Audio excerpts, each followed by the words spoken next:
Good evening. Almost 12,000 homes and businesses remain without power tonight after a fierce windstorm swept across the state. Trees were felled and properties damaged. The State Emergency Service responding to nearly 400 calls for help. The storm front brought with it wind gusts of more than 110 kilometres an hour, felling trees across the suburbs and hills, one crashing down on this Aberfoyle Park home. A huge bang.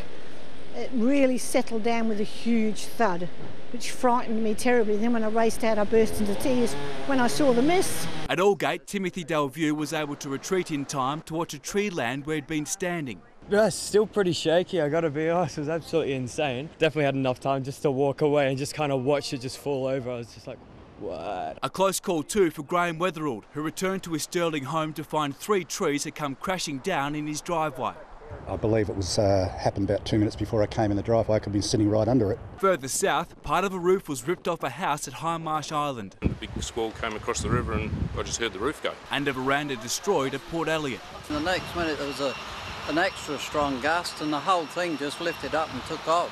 While off Port Noarlunga, a report of paddleboarders in trouble sparked a police search.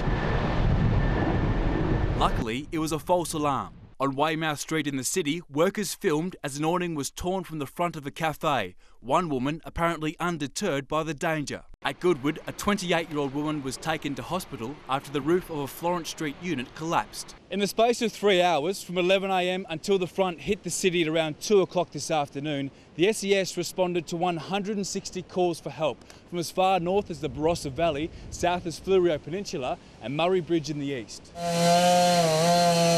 Falling trees and arcing power lines blacked out close to 17,000 homes and businesses. And on a day of extreme fire danger in parts of the state, a blaze was started at Whangaree near Port Lincoln by one of more than 40,000 lightning strikes. Harvey Biggs, 9 News. And Virginia joins us now from Rymal Park. Virginia, have the worst of the wild winds passed?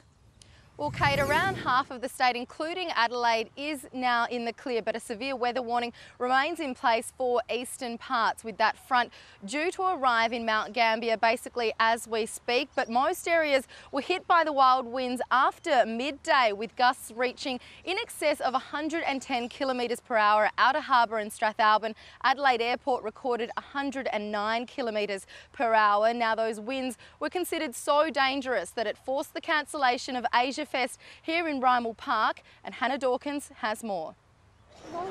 Excited patrons were lining up at the Asia Fest event even before the gates were due to open, but inside, organisers had decided they wouldn't open at all.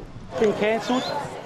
Strong winds and the possibility of rain prompting organisers to abandon day 3 of the inaugural event. The Knight family had flown from Melbourne to see the festival's sumo wrestlers in action. Kids have had the day off school. We've paid $395 to sit on the ringside and we paid $1,500 in airfares. They just didn't care. It's just like sort of a joke.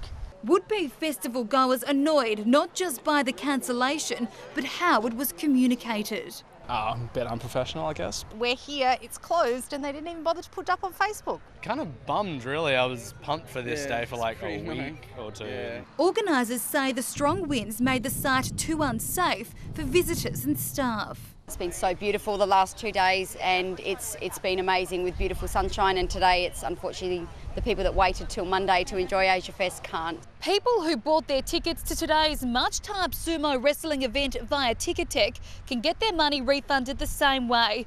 Those who bought it at the front gate and weren't able to get a refund immediately should contact organisers. The event planners say it's a lesson learned for next year.